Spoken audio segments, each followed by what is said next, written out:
और खबर है रोहतक से, जहां बार एसोसिएशन रोहतक के चुनाव के संदर्भ में एक याचिका हाईकोर्ट में जस्टिस सुरेश्वर सिंह तथा जस्टिस विकास सूरी की पीठ में सुनवाई के लिए आई।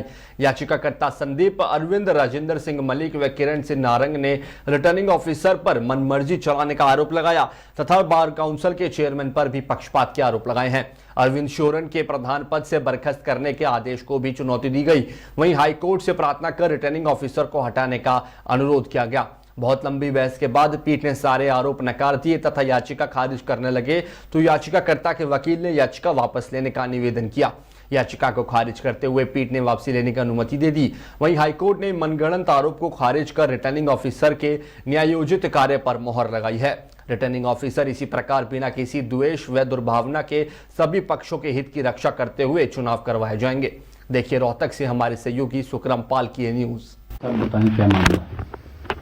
आपको जैसा कि सबको पता है कि हमारे बार के चुनाव जो हैं 28 तारीख को होने हैं और इन चुनावों के अंदर हमें रिटर्निंग ऑफिसर की भूमिका मिली थी, जिसके चलते हमने सारी प्रक्रिया को पूरी तरीके से जो बार काउंसिल के रूल्स थे उनके अकॉर्डिंगली हम सारी फॉलो कर रहे थे। लेकिन कुछ एक लोगों को हमारी इस भूमिका पर संदेह था और वो खुश नहीं थे, क्योंकि अब से पहले जितने भी रिटर्निंग ऑफिसर्स बनते आए उन्होंने कभी भी जांच करके कोई काम नहीं किया। सिर्फ एक यहाँ के जो एस्टेब्लिश्ड लोग थे उन्हीं की बात मान के उसी पर दस्तखत करते रहे। इस बार हमने पूरी प्रक्रिया फॉलो की।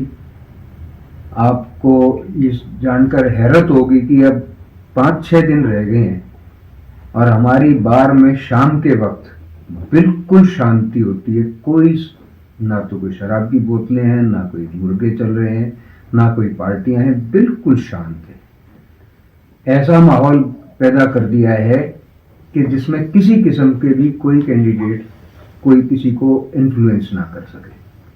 लेकिन क्योंकि कुछ लोगों को तकलीफ थी तो वो हमारी इस कार्य प्रणाली के खिलाफ हाई कोर्ट में गए थे। 19 तारीख को एक रिट पिटीशन फाइल की गई थी, जिसको फाइल करने वाले थे एक संदीप कुमार, हमारे हाल के प्रधान अरविंद कुमार श्योरान, एक राजेंद्र सिंह मलिक जी थे और एक हाल जो कैंडिडेट हैं करण सिंह नारंग, जनरल सेक्रेटरी। उन्होंने अपनी पिटीशन के अंदर इल्जामात लगाए थे कि आरओ अपनी मनमर्जी कर रहा है, जब भी कोई थोड़ी बात होती है पुलिस बुला लेता है, हमारे किसी चीज पर ध्यान नहीं दे रहा, किसी को नोटिस दे देता है और चेयरमैन बार काउंसिल से हस्तक्षेप करवा रहा है। और चेयरमैन बार काउंसिल क्योंकि यहाँ के मेंबर हैं इसलिए वो जानबूझकर हस्तक्षेप कर रहे हैं। उन्होंने मांग की थी कि एक तो जो प्रेसिडेंट को डिबार किया गया है वो डिबार खत्म किया जाए, आरओ को और इस इलेक्शन कमेटी को हटाया जाए और दूसरी कमेटी बना के उनकी देखरेख में चुनाव कराया जाए। आज उसकी सुनवाई हुई डबल बेंच में। जस्टिस विकास थे और जस्टिस सुरेश्वर ठाकुर की बेंच में डीबी के अंदर इसकी सुनवाई हुई और डीबी ने कोई भी बात इनकी सुनने की कोशिश नहीं की। उन्होंने जो इनके एलिगेशंस थे उन सारों को सिरे से नकार दिया। एक एक एलिगेशन को उन्होंने मना कर दिया और उन्होंने कहा कि इस पिटीशन में कोई भी ऐसी चीज नहीं है जिसको लेकर हम नोटिस भी जारी कर सकें। तो वो बिना नोटिस किए फर्स्ट स्टेज पे ही वो एडमिट ही नहीं की गई और उसको खारिज कर दिया गया। तो इससे एक चीज स्पष्ट हो गई कि हम जो कर रहे थे, जिस तरह की कार्यप्रणाली हमारी थी, उसके अंदर कुछ अनैतिक नहीं था, कुछ इलीगल नहीं था। हम रूल्स को फॉलो कर रहे थे और चूंकि हम रूल्स को फॉलो कर रहे थे इसलिए हमारे खिलाफ कोई भी ऐसी चीज वो लेके नहीं आ सके जिससे कोर्ट को वो इम्प्रेस कर सकते कि हाँ जी हमारे खिलाफ नोटिस जारी किया जाए। तो सबसे पहली चीज ये कि सत्य की जीत होती है। जो ये हमारे खिलाफ नारेबाजियां कर रहे थे, जो ये मीटिंग इन्होंने यहाँ पे की और कमेटी बनाई, उस कमेटी के अंदर हमसे कहा गया हम जवाब दें, वो इस तरीके के जो हस्तक्षेप करने की कोशिश थी वो सब गैर कानूनी थी और वो सारी की सारी हाई कोर्ट ने बिल्कुल निरस्त कर दी। किसी चीज को उन्होंने सुनने से इनकार कर दिया। तो अब हम आगे अपनी प्रक्रिया जो है पूरी ईमानदारी से और पूरी अपनी दृढ़ता के साथ रूल्स को फॉलो करते हुए, बिना कोई लाग लपेट, बिना कोई द्वेष भावना लिए हुए, बिना किसी के लिए सद्भावना, बिना किसी के लिए दुर्भावना हम इलेक्शन कराएंगे।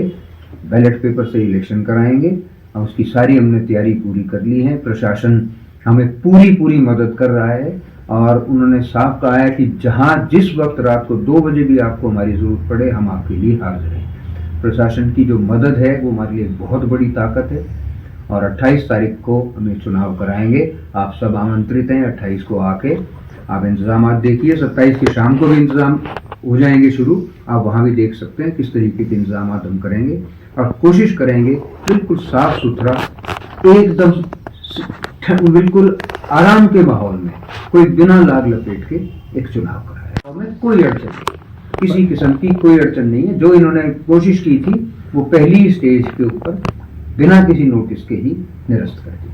आपने प्रेस वार्ता में कहा था कि आधार कार्ड वाली मशीनें, पंचिंग मशीनें जी अवेलेबल हो की मशीनें तो अवेलेबल होंगी, क्योंकि सिर्फ ईवीएम हमको अवेलेबल नहीं होगी। सिर्फ ईवीएम के लिए स्टेट इलेक्शन कमीशन ने कहा है कि अभी क्योंकि ये दूसरे चुनाव है नगर निगम के, तो वो उपलब्ध नहीं करा सकते। और जो इसमें इस्तेमाल हुई थी अपने पार्लियामेंट के अंदर और अपने विधानसभा में, वो अभी तक सील्ड है, तो उनके पास उपलब्धता नहीं है। लेकिन आधार कार्ड की जो स्कैनर मशीन्स हैं उनकी उपलब्धता में कोई सवाल नहीं है। वो हमारी 6 बूथ बनेगी तो 6 की 6 हमारे पास आएंगे। और किस कागज के बेस पर, किस डॉक्यूमेंट्स के बेस पर वोटिंग राइट मिलेगा? वोटिंग राइट अब जो है, एक तो बार काउंसिल का हमारा आइडेंटिटी कार्ड, एक तो वो कंपलसरी है, दूसरा आधार कार्ड कंपलसरी है। ये 2 डॉक्यूमेंट हर वोटर को अपने साथ लेके आने होंगे। वो अगर नहीं लेके आएगा तो चाहे वो कोई भी हो, उसको वोट डालने की इजाजत नहीं दी जाएगी। वोटर लिस्ट फाइनल होगी? वोटर लिस्ट फाइनली है हमारी तरफ से। हमने तो 2319 की निकाल दी थी। उसके बाद अब आगे जो है अपना कोशिश कर रहे हैं। जो हमने दरखास्त, कितने नाम और जुड़ गए अभी कह नहीं सकते। हमने बार काउंसिल में भेजनी है, अपने उसको देखेंगे, अब आराम से हो जाएगा। क्योंकि ये इन्होंने बीच में ये अड़चन डाल रखी थी, तो आहिस्ता आहिस्ता अपना सारा कम कर देंगे, कोई दिक्कत वाली बात नहीं।